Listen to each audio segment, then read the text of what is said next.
Hi everyone, this is Anna from Anna K Cards, and today I'm going to be sharing the products, tips, and techniques I used to make this adorable Easter card.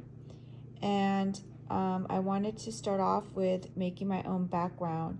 So I got a white cardstock and I stamped this background text on it. It's like a friend's text from my favorite things. I stamped this with a sticky ink on a white cardstock base, and then I sprinkled this white embossing powder by Gina K all over the sticky ink, and then I used a heat gun to melt it.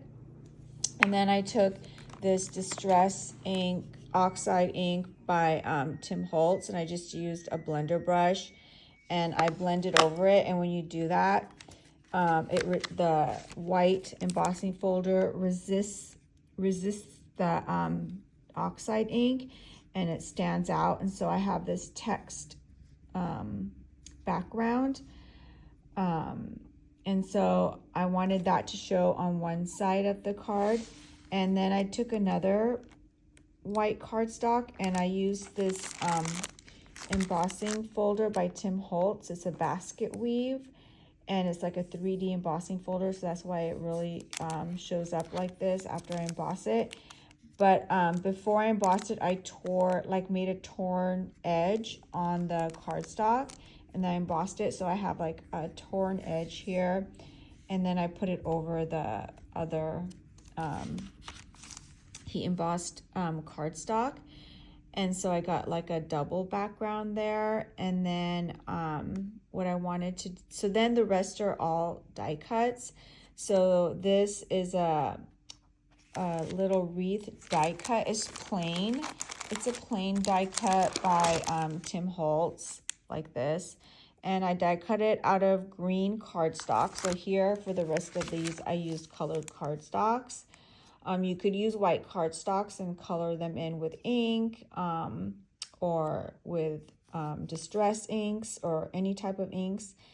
But I just used colored cardstock. And then I found these little tiny flowers, these little daisy flowers. And I used this little bunny die. These are also from Tim Holtz. And his thinlits are layered, so I used different cardstock to layer up the bunny with the die cut them with different dies and layer up the bunny. On the back of the dies, it tells you which layer goes where, in what order. And then I found these little daisy die cuts in the same die set. And then I found these. I wanted to make an Easter theme, so I found these other little carrot dies and another Spellbinders die set I had. So I just added the carrots there and made a little homemade wreath with flower, daisies, and carrots to give it that Easter theme. And then for the bunny, I don't know, I remember I had this other Spellbinders die set, which is just a swing. It's a really cute swing. And it had cloud dies as well, and it has a different bunny, but I wanted to just go ahead and use the bunny, the Tim Holtz bunny, but it has a little bunny that you could use for the swing die. So I wanted to put the Tim Holtz bunny die on this swing, so I created the swing from those dies, and then I needed to anchor the swing so it has like a resting place, and so I used the die cut clouds from the same swing die set. So I have the clouds anchoring the swing, and then also the wreath anchors the whole bunny as well. So nothing looks like it's floating, everything looks anchored. And then Tim Holtz also has a stamp set of all these different occasions here. And I found a Happy Easter one, so I just stamped that and just die cut it out with like a sentiment strip.